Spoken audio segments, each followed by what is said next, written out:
Hello everyone, this is Pranay Kumar Singh from academy for CSC. आज हम लोग 67वीं बीपीएससी के लिए महत्वपूर्ण वैसे प्रश्नों को देखेंगे जो कि विगत वर्षों में अर्थात वर्ष 2020 एवं वर्ष 2021 ईस्वी की विभिन्न प्रतियोगिता परीक्षाओं में पूछे जा चुके हैं। इस सीरीज के अंतर्गत आज हम लोग एनडीए एवं सीडीएस की एग्जामों में पूछे गए प्रश्नों को डिस्कस करेंगे। तो आइए अब हम लोग प्रश्न को डिस्कस करते हैं। आज का जो पहला प्रश्न है वह है, निम्नलिखित में से कौन एक काकेशस राज्य नहीं है? Option A Georgia, option B Armenia, option C Azerbaijan, option D Cyprus, option E इनमें से कोई नहीं या एक से अधिक। तो फ्रेंड्स, इस प्रश्न का आंसर हो जाएगा ऑप्शन नंबर डी, अर्थात साइप्रस काकेशस राज्य के अंतर्गत नहीं आता है। यदि काकेशस राज्य की बात किया जाए तो इसे याद करने के लिए एक ट्रिक है जिसे शॉर्ट में हम लोग आज के रूप में याद कर सकते हैं। स्टार्टिंग ए अर्थात जो पहला ए है उससे अजरबैजान होगा, नेक्स्ट ए आर्मेनिया और जे फॉर जॉर्जिया। अब हम लोग नेक्स्ट प्रश्न को देखें तो नेक्स्ट प्रश्न है, अंडमान निकोबार द्वीप समूह का सबसे उत्तरी द्वीप कौन सा है? उत्तरी अंडमान, लैंडफॉल द्वीप, अमीनी द्वीप, नारकोंडम, ऑप्शन ई है इनमें से कोई नहीं या एक से अधिक। तो फ्रेंड्स, इस प्रश्न का आंसर हो जाएगा ऑप्शन नंबर बी, अर्थात लैंडफॉल द्वीप अंडमान निकोबार द्वीप समूह की सबसे उत्तरी द्वीप है। और यदि अंडमान निकोबार द्वीप समूह की सर्वोच्च चोटी की बात किया जाए तो अंडमान निकोबार द्वीप समूह की सर्वोच्च चोटी है वह है सैंडल पीक। अब हम लोग नेक्स्ट प्रश्न को देखते हैं। तो नेक्स्ट प्रश्न है, निम्नलिखित में से कौन एशिया एवं यूरोप के मध्य सीमा नहीं बनाता है? ऑप्शन ए यूराल पर्वत, ऑप्शन बी कैस्पियन सागर, ऑप्शन सी काकेशस पर्वत, ऑप्शन डी स्वेज नहर, ऑप्शन ई इनमें से कोई नहीं या एक से अधिक। तो फ्रेंड्स, इस प्रश्न का आंसर हो जाएगा ऑप्शन नंबर डी, अर्थात स्वेज नहर एशिया एवं यूरोप के मध्य सीमा नहीं बनाता है। तो इस प्रश्न का आंसर हो जाएगा वह होगा ऑप्शन नंबर डी। नेक्स्ट प्रश्न है, निम्नलिखित में से किसे शांत घाटियों का देश कहा जाता है? Option A Lesotho, option B Japan, option C मिस्र और ऑप्शन डी नाइजीरिया।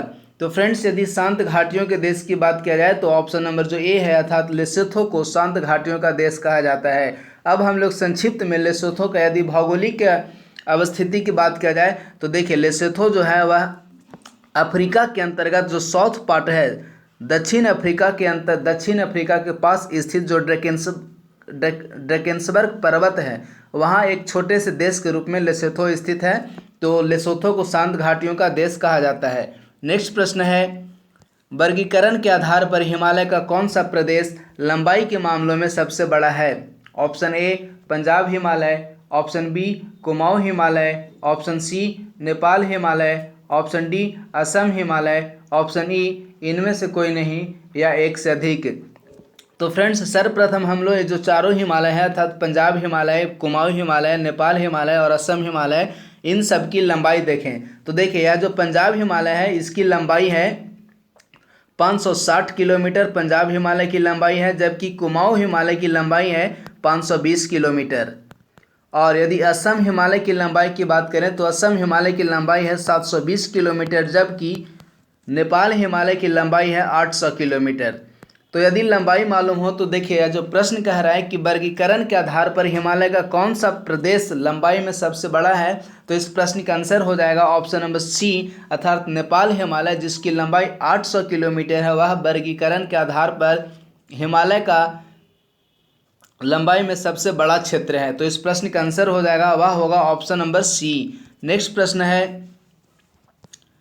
किस अनुच्छेद के तहत राष्ट्रपति को जेबी वीटो की शक्ति प्राप्त है? ऑप्शन ए अनुच्छेद 108, ऑप्शन बी अनुच्छेद 111, ऑप्शन सी अनुच्छेद 123 और ऑप्शन डी अनुच्छेद 143, ऑप्शन ई इनमें से कोई नहीं या एक से अधिक। तो फ्रेंड्स, यदि राष्ट्रपति की जेबी वीटो की शक्ति की बात करें तो अनुच्छेद 111 के तहत राष्ट्रपति को जेबी वीटो की शक्ति प्रदान की गई है। अन्य आर्टिकल की बात किया जाए तो जो अनुच्छेद 143 है वह राष्ट्रपति की परामर्शी अधिकार की बात करता है, अर्थात राष्ट्रपति इस आर्टिकल के अंतर्गत सर्वोच्च न्यायालय के से किसी भी विषय पर परामर्श मांग सकते हैं। जबकि जो अनुच्छेद 143 की बात किया जाए जो कि ऑप्शन नंबर सी में है, तो अनुच्छेद 123 अध्यादेश की बात करता है और अनुच्छेद 108 जो कि ऑप्शन ए में है, वह मुख्य रूप से ज्वाइंट सेशन की बात करता है, संयुक्त बैठक की बात करता है, अनुच्छेद 108। तो फ्रेंड्स इस प्रश्न का आंसर हो जाएगा, वह होगा ऑप्शन नंबर बी, अर्थात अनुच्छेद 111 के अंतर्गत राष्ट्रपति को जेबी वीटो की शक्ति प्रदान की गई है। नेक्स्ट प्रश्न है, निम्नलिखित में से कौन ऐसे उपराष्ट्रपति रहे हैं जिनकी पदावधि के दौरान ही मृत्यु हो गई थी। अर्थात यह जो प्रश्न है वो पूछ रहा है कि कौन ऐसे उपराष्ट्रपति हैं जिनकी मृत्यु कार्यकाल के दौरान ही हो गई थी। Option A B V Giri, option C R Venkataraman, option C Krishnakant और ऑप्शन डी मोहम्मद हामिद अंसारी और ऑप्शन ई इनमें से कोई नहीं या एक से अधिक। तो फ्रेंड्स इस प्रश्न का आंसर हो जाएगा, वह होगा ऑप्शन नंबर सी, अर्थात कृष्णकांत ऐसे उपराष्ट्रपति रहे हैं जिनकी पदावधि के दौरान ही मृत्यु हो गई थी। नेक्स्ट प्रश्न है, भारत वन स्थिति रिपोर्ट 2019 के अनुसार भारत के कितने प्रतिशत भूभाग पर वन है। देखिए यह जो प्रश्न है वो सिर्फ फॉरेस्ट की बात कर रहा है, अर्थात भारत के कितने प्रतिशत भूभाग पर वन है। Option A 21.54%, option B 21.67%, option C 24.56% और ऑप्शन डी 23.34%। तो फ्रेंड्स यदि भारत के जो वन स्थिति रिपोर्ट 2019 आया है, इस रिपोर्ट का यदि आधार बनाया जाए तो वर्तमान समय में भारत के 21.67% क्षेत्र पर वन है, जबकि यदि वन एवं वृक्षावरण दोनों की बात किया जाए तो 24.56% पर वर्तमान समय में भारत में वन एवं वृक्ष की स्थिति है। तो इस प्रश्न के अनुसार इस प्रश्न का उत्तर हो जाएगा, वह होगा ऑप्शन नंबर बी 21.67%। नेक्स्ट प्रश्न है, निम्न में से किस स्थान पर मिर्जा गुलाम अहमद द्वारा अहमदिया आंदोलन को प्रारंभ किया गया था। Option A Patna, option B Aligarh, option C Bhopal, option D Gurdaspur, option E इनमें से कोई नहीं या एक से अधिक। तो फ्रेंड्स इस प्रश्न का आंसर हो जाएगा, वह होगा ऑप्शन नंबर डी, अर्थात गुरदासपुर में मिर्जा गुलाम अहमद द्वारा अहमदिया आंदोलन को प्रारंभ किया गया था। तो इस प्रश्न का आंसर हो जाएगा, वह होगा option number D Gurdaspur. Next प्रश्न है, भारत के किस वर्ष में जनसंख्या की दशकीय वृद्धि दर प्रतिशत के रूप में सर्वाधिक थी। ऑप्शन ए 1991, ऑप्शन बी 1981 अर्थात 1981, option C 1971, option D 1961, option E इनमें से कोई नहीं या एक से अधिक। तो फ्रेंड्स इस प्रश्न का आंसर हो जाएगा, वह होगा वर्ष 1971 ईस्वी में प्रतिशत के मामले में भारत में दशकीय वृद्धि दर सर्वाधिक थी। तो इस प्रश्न का आंसर हो जाएगा ऑप्शन नंबर सी। नेक्स्ट प्रश्न है, निम्नलिखित में से भारत के किस स्थान पर वर्ष में न्यूनतम वर्षा होती है। Option A Jodhpur, option B Leh, option C New Delhi, option D Bengaluru, option E इनमें से कोई नहीं या एक से अधिक। तो फ्रेंड्स जो ऑप्शन नंबर बी है, अर्थात लेह में वर्ष में न्यूनतम वर्षा होती है, यही कारण है कि लेह को शीत मरुस्थल भी कहा जाता है। तो इस प्रश्न का आंसर हो जाएगा, वह होगा ऑप्शन नंबर बी, अर्थात लेह। नेक्स्ट प्रश्न है, कोलकाता में 1939-40 के दौरान सुभाष चंद्र बोस ने होलवेल स्मारक को नष्ट करने के लिए किसके साथ मैत्री की। Option A Bharatiya Communist Party, option B Muslim League, option C Hindu Mahasabha, option D Unionist Party, option E इनमें से कोई नहीं या एक से अधिक। तो फ्रेंड्स इस प्रश्न का आंसर हो जाएगा, वह होगा ऑप्शन नंबर बी, अर्थात मुस्लिम लीग। नेक्स्ट प्रश्न है, विश्व की विशालतम बैरियर रीफ प्रणाली कहाँ स्थित है। ऑप्शन ए पूर्वी ऑस्ट्रेलियाई तट, ऑप्शन बी पश्चिमी ऑस्ट्रेलियाई तट, ऑप्शन सी उत्तरी ऑस्ट्रेलियाई तट, ऑप्शन डी दक्षिणी ऑस्ट्रेलियाई तट, ऑप्शन ई इनमें से कोई नहीं या एक से अधिक। तो फ्रेंड्स इस प्रश्न का आंसर हो जाएगा, वह होगा पूर्वी ऑस्ट्रेलियाई तट। भारत जो विश्व की विशालतम बैरियर रीफ प्रणाली है वह पूर्वी ऑस्ट्रेलियाई तट पर स्थित है। नेक्स्ट प्रश्न को अब हम लोग देखते हैं। तो नेक्स्ट प्रश्न है, निम्न में से किस राज्य में खेलो इंडिया यूथ गेम्स के चौथे संस्करण का आयोजन किया जाएगा। Option A Kerala, option B Haryana, option C Gujarat, option D Manipur, option E इनमें से कोई नहीं या एक से अधिक। तो फ्रेंड्स इस प्रश्न का आंसर होगा ऑप्शन नंबर बी, अर्थात भारत के हरियाणा प्रांत में खेलो इंडिया यूथ गेम्स के चौथे संस्करण का आयोजन किया जाएगा। तो इस प्रश्न का आंसर होगा वह होगा ऑप्शन नंबर बी, अर्थात हरियाणा। नेक्स्ट प्रश्न है, निम्नलिखित में से कौन प्रवाल भित्ति द्वीप नहीं है। Option A Great Barrier Reef, option B Rainbow Reef, option C Swaraj द्वीप, ऑप्शन डी क्यूशू द्वीप और ऑप्शन ई है इनमें से कोई नहीं या एक से अधिक। तो फ्रेंड्स इस प्रश्न का आंसर हो जाएगा वह होगा क्यूशू द्वीप, जो कि जापान में स्थित है। यह प्रवाल भित्ति द्वीप नहीं है। तो इस प्रश्न का आंसर हो जाएगा वह होगा ऑप्शन नंबर डी। नेक्स्ट प्रश्न है, इनमें से किसने नेशनल लिबरल फेडरेशन का गठन किया था? ऑप्शन ए मोतीलाल नेहरू और सी आर दास, ऑप्शन बी मोहम्मद अली और सी आर दास, ऑप्शन सी सप्रू और जयकर, ऑप्शन डी जयकर और सी आर दास, ऑप्शन ई इनमें से कोई नहीं या एक से अधिक। तो फ्रेंड्स यदि इन नेशनल लिबरल फेडरेशन या लिबरल पार्टी की बात किया जाए तो इस प्रश्न का आंसर हो जाएगा तेज बहादुर सप्रू और एम आर जयकर ने नेशनल लिबरल फेडरेशन या लिबरल पार्टी का गठन किया था। तो इस प्रश्न का आंसर हो जाएगा वह होगा ऑप्शन नंबर सी सप्रू और जयकर। नेक्स्ट प्रश्न है, अजोब सागर निम्न में से किस क्षेत्र से जुड़ा हुआ है? ऑप्शन ए काला सागर, ऑप्शन बी बाल्टिक सागर, ऑप्शन सी भूमध्य सागर, ऑप्शन डी नॉर्थ सागर या उत्तरी सागर और ऑप्शन ई इनमें से कोई नहीं या एक से अधिक। तो फ्रेंड्स इस प्रश्न का आंसर हो जाएगा जो कि ऑप्शन नंबर ए होगा, अर्थात अजोब सागर है वह काला सागर से जुड़ा हुआ है। नेक्स्ट प्रश्न है, निम्न में से किस देश में टुंड्रा वनस्पति नहीं पाई जाती है? तो देखिए यदि सर्वप्रथम हम लोग टुंड्रा वनस्पति की बात करें तो जो टुंड्रा वनस्पति है मुख्य रूप से शीतीय क्षेत्र में अर्थात जहाँ बर्फ पाई जाती है उन क्षेत्रों में पाई जाती है। तो अब हम लोग इसके ऑप्शन को देखें तो जो ऑप्शन नंबर ए है वह है बेलारूस, ऑप्शन नंबर बी संयुक्त राज्य अमेरिका, ऑप्शन नंबर सी रूस और ऑप्शन नंबर डी कनाडा। तो फ्रेंड्स इस प्रश्न का आंसर हो जाएगा वह होगा ऑप्शन नंबर ए, अर्थात बेलारूस में टुंड्रा वनस्पति नहीं पाई जाती है।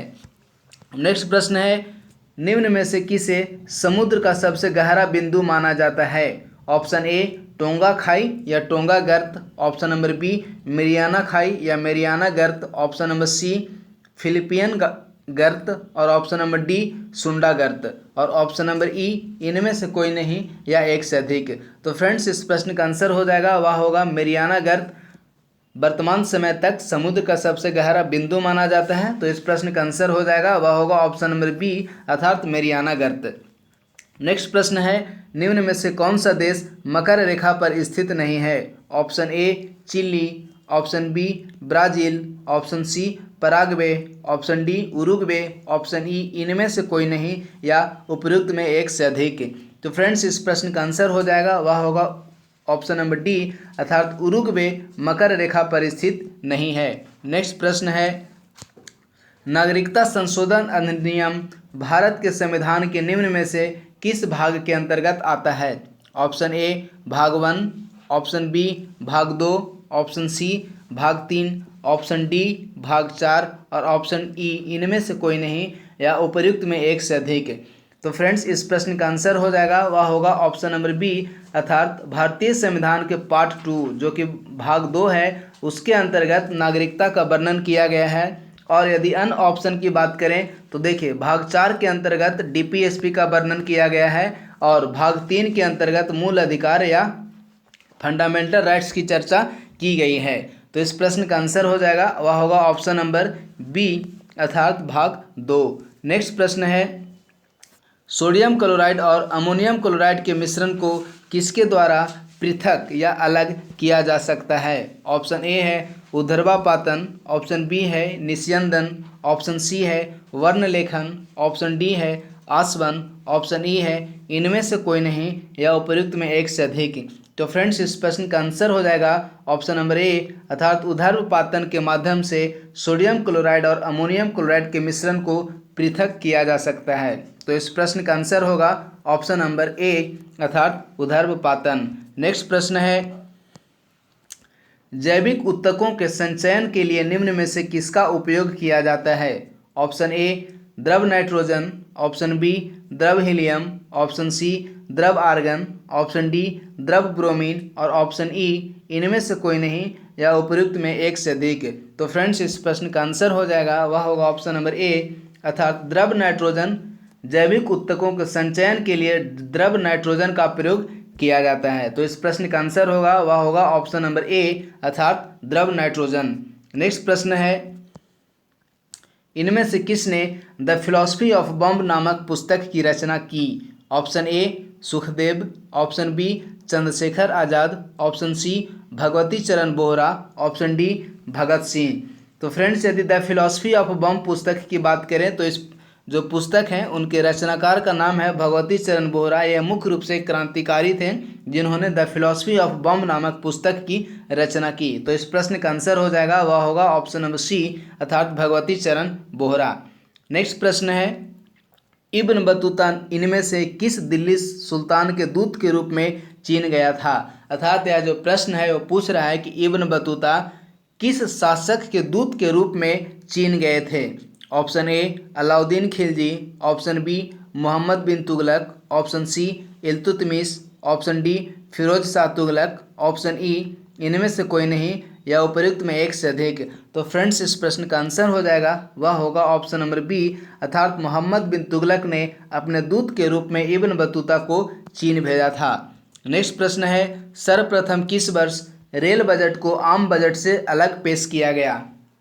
Option A 1921, option B 1924, option C 1961 और ऑप्शन डी 2017-18। तो फ्रेंड्स, इस प्रश्न का आंसर हो जाएगा, वह होगा ऑप्शन नंबर बी अर्थात 1924 ईस्वी में सर्वप्रथम रेल बजट को आम बजट से अलग पेश किया गया था। अब यदि वर्तमान समय की स्थिति की बात किया जाए तो वर्तमान समय में वर्ष 2017-18 ईस्वी से रेल बजट को सामान्य बजट के साथ ही पेश किया जाता है। तो इस प्रश्न से दो प्रश्न का आंसर निकल रहे हैं। पहला प्रश्न है कि किस वर्ष रेल बजट को आम बजट से अलग पेश किया गया, तो इस प्रश्न का आंसर होगा 1924 ईस्वी में। लेकिन जो दूसरा प्रश्न है वह निकल रहा है कि किस वर्ष से रेल बजट को आम बजट के अंतर्गत ही पेश किया जाने लगा, तो इस प्रश्न का आंसर हो जाएगा, वह होगा 2017-18। नेक्स्ट प्रश्न है, किस समिति की रिपोर्ट के आधार पर नाबार्ड बैंक की स्थापना की गई। ऑप्शन ए है शिवरमन समिति, ऑप्शन बी है वेंकटचलैया समिति, ऑप्शन सी स्वामीनाथन समिति, ऑप्शन डी केसी पंत समिति और ऑप्शन ई इनमें से कोई नहीं या एक से अधिक। तो फ्रेंड्स, इस प्रश्न का आंसर हो जाएगा, वह होगा ऑप्शन नंबर ए अर्थात शिवरमन समिति की रिपोर्ट के आधार पर 1982 ईस्वी में नाबार्ड बैंक की स्थापना की गई थी। और यदि नाबार्ड की बात किया जाए तो नाबार्ड का पूरा नाम है national agriculture bank for rural development. तो इस प्रकार से फ्रेंड्स, आज का जो हमारा सीरीज है वह समाप्त हुआ। धन्यवाद।